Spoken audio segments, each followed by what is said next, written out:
Alright, here's a project I've been working on pretty much all day. With this, I'll make a new loom for the Roseland because Monday I'm picking up a crossover from my friend Peter Horn, and it is a little more complicated than what we've used in the past. So we're going to, let's see here, where's that? I'm going to be, oh cool.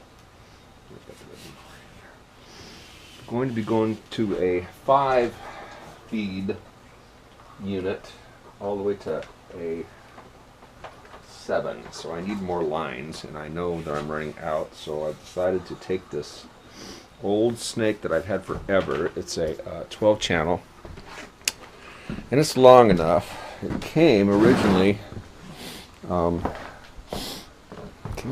in this box here. It was a 12 channel split. So here's the rest of it. Here's the little short pieces, a little monitor split, but it was only 12 channels, so it really wasn't very useful. And it was a split, which is actually something I don't really need there. But so I took the rest of this wire and I took it out of that box. And this is the male ends. Yeah, I know they're dirty, but whatever. And now I'm putting all new female ends on the other side, so I cleaned all of these out earlier. What a pain in the ass that was. All these old Sundown Sound speaker wires. This is kind of what they look like. So I had to strip all that wire off and desolder them. And so anyway, they're all ready. Now, right now, all I'm doing is I've got the thing. Got it stripped back here, and now I'm just putting the heat shrink on the leads. This is really boring, so how I do it is basically you take a piece of this heat shrink here and run it on this wire here and take it to about, so old. I've had this stuff laying around for 10 years. So what you do is you take it about like maybe even an inch, like that, and you find the end like that, cut off the shrink tube, and fish it all the way onto there, so that then you have a nice little spot to strip and solder. So this is how it works. It basically just like it says, it's shrink tube. You just put a heat gun on it, and this tubing shrinks down onto the wire. It makes it way better in terms of handling and reliability and stuff. So anyway, I'm going to go ahead and work on this for a while. I've been doing this for, well, let's see, it's 11 o'clock. I've been working on this since about 9, I guess, 9:30, somewhere there. Anyway, this is pretty cool the way this works. It actually will hold up very well now. I've done these to a bunch of old snakes and rebuilt them over there. And I did that in, I don't know, 2006, 2007. And they're still working fine. So, anyway, I'll finish this part of it up. Talk to you later. Okay, so gotten all of the single wires done here, as you can see. This is what it's gonna kind of look like from an end user's perspective. And then what we'll do here is we will take this off for a second, and I will add this bigger piece here, which will cover the little pieces and kind of hold it together a little bit better. Put a couple inches of it down there. So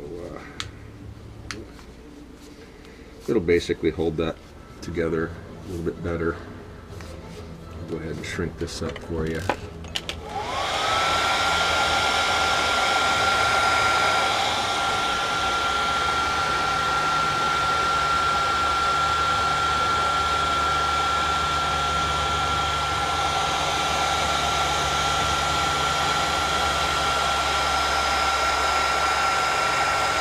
just more or less keeps it from fraying and breaking there at that critical spot where they all kind of fan out. You could use E-tape, but I just happen to have some of this larger shrink tube, so I said, well, I'll use that. Probably E-tape it too at some point. But if anybody's wondering, there's absolutely no rhyme or reason to this color. It just happened to be what I have in stock. This isn't one of the kind of snakes that you need to have color coded in such a way that it makes sense, because you don't need to do. This is not something I'll ever have to deal with in the dark, I hope. It's one of those things you install once, and if it works, it works. So there you go. Move on to the next step. So these last two connectors I have are really crappy ones. They're these type that clamp on instead of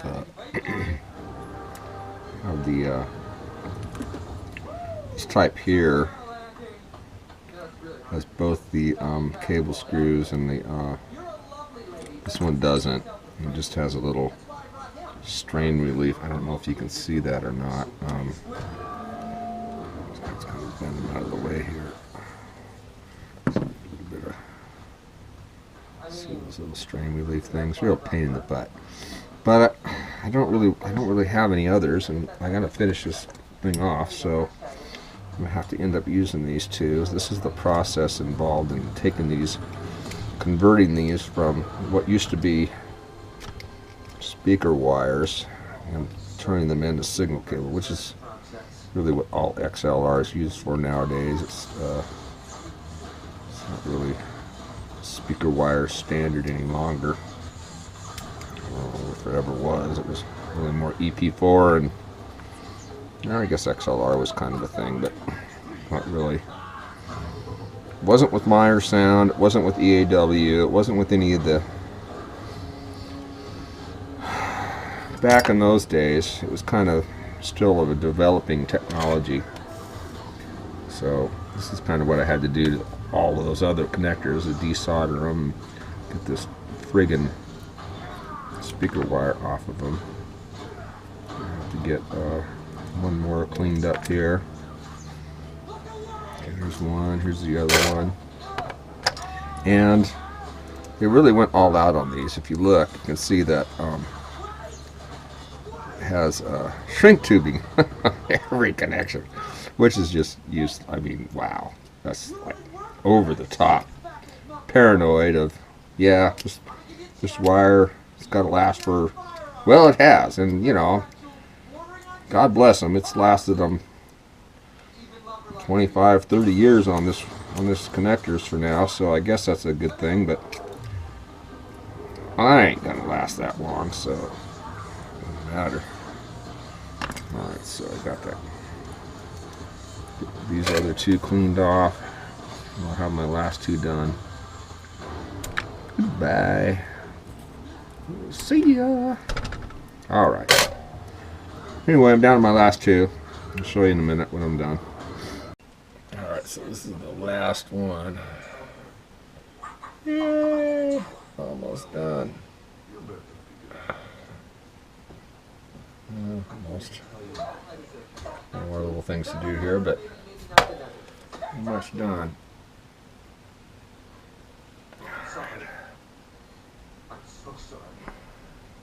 Alright. Alright then, so red in the middle. Alright.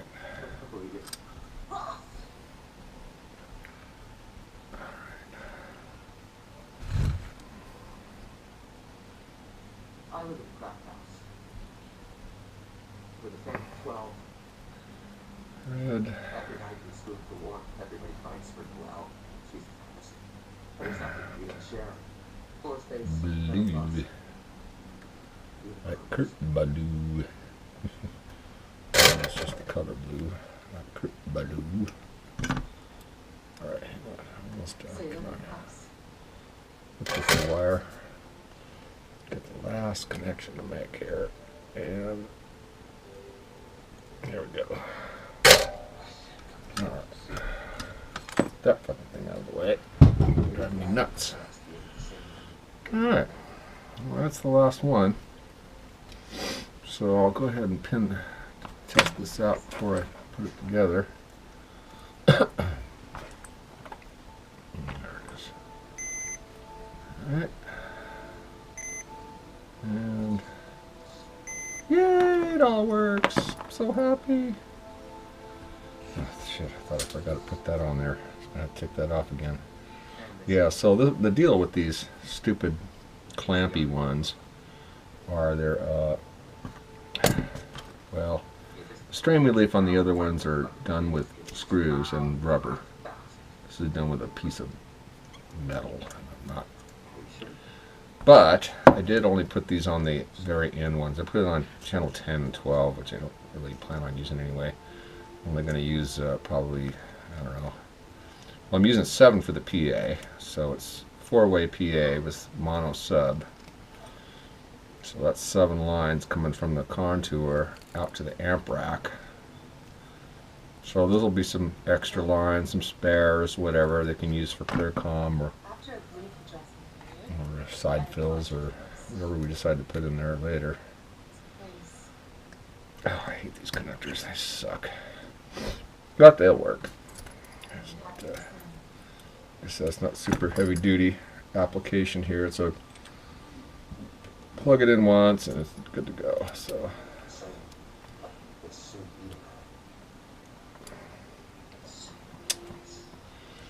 there you have it. Let's see. It is now 1:45. So I cooked dinner, I did dishes, I got a 12-channel sub snake all done. This is the new end. You can see the all these reclaimed connectors, and they were a mess. I had to take those all apart and take all the wiring off of them and clean them off. This is the original loom, original fan. The one I got, like, oh God, I can't even remember. It's got to be 20 years I've had this thing. I bought it off eBay for cheap, but I'm thinking, man, you know, awesome, a little 12-channel splitter. And then I never used it. I think it's literally never, ever been used in its entire life. So there you have it, folks. That's how you make a, or at least that's how I make a return snake. Males here, females here. The female end was the part that I had to do from scratch because it was all inside of a metal box. And I've got all the everything but channel 1. Channel 1's the black one. Everything else is labeled on their little shrink tubing, which I'm going to go back and put some white gaff on here and put some big numbers on there so I can read them. Anyway, bye. Here is the finished good on the pedal board. I haven't put the sticker on yet, but it came out fine. It's going to look okay. It's going to be rubberized too, which will be kind of cool. It'll be easy to clean the beer off anyways, so hopefully get that sticker on pretty soon. Maybe today, I don't know. We'll see. There's other stuff I need to do. But anyway, have a good day, everybody. Bye.